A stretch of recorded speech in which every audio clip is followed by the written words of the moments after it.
kasalukuyan, nagiging mainit na paksa sa social media ang tungkol sa pagkikita ni Janine Gutierrez at Jericho Rosales sa isang museum. Maraming netizens ang nagdedebate kung ang kanilang pagsasama ay talagang isang date o isang pagkakataon lamang para sa promosyon ng kanilang pinagsamang teleserye.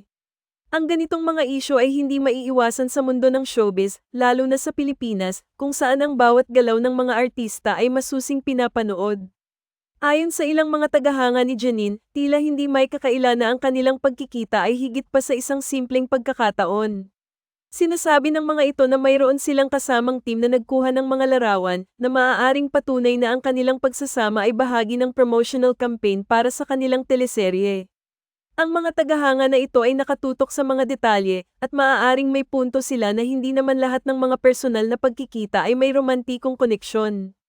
Sa kabilang banda, may mga tagahanga na naniniwala pa rin sa posibilidad ng isang lihim na relasyon sa pagitan ni Janine at Paulo Avellino, na tila itinatago nila upang hindi makasira sa kanilang mga love team. Ang ganitong pananaw ay nagpapakita ng patuloy na interes ng publiko sa mga personal na relasyon ng mga artista. Maraming mga tagahanga ang umaasang makikita ang tunay na nararamdaman ng mga ito sa hinaharap, lalo na kung may mga proyekto silang magkakasama. Bilang isang tanyag na personalidad, hindi may kakaila na nakakaranas si Janine Gutierrez ng maraming pressure. Ang kanyang mga galaw, mula sa mga proyekto sa telebisyon hanggang sa kanyang mga social media posts, ay lagi nang pinapansin at sinisiyasat ng mga tao.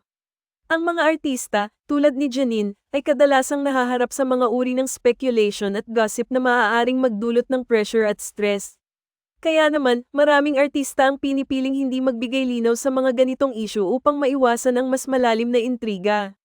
Isang bahagi ng buhay ng mga artista ang pagtanggap ng mga ganitong uri ng atensyon. Sa kabila ng mga benepisyo ng katanyagan, may kasamang sakripisyo ito, lalo na pagdating sa kanilang personal na buhay. Sa panahon ng social media, ang impormasyon at opinyon ay mabilis na kumakalat na nagiging sanhi ng pagbuo ng mga haka-haka at opinyon na minsang hindi makatotohanan. Ang pagkakaroon ng iba't ibang pananaw mula sa publiko ay normal. Ang ilan sa mga tao ay maaaring maging masyadong kritikal, habang ang iba naman ay mas supportive at nagtatanong ng mga bagay na walang kasiguraduhan. Ang mga artista ay nahaharap sa hamon ng pagbalanse sa kanilang privacy at sa interes ng kanilang mga tagahanga. Madalas na ang kanilang mga pagkilos ay napapansin at pinag-uusapan, kahit pa ito ay walang kinalaman sa kanilang trabaho. Ano ang sa inyo sa balitang ito?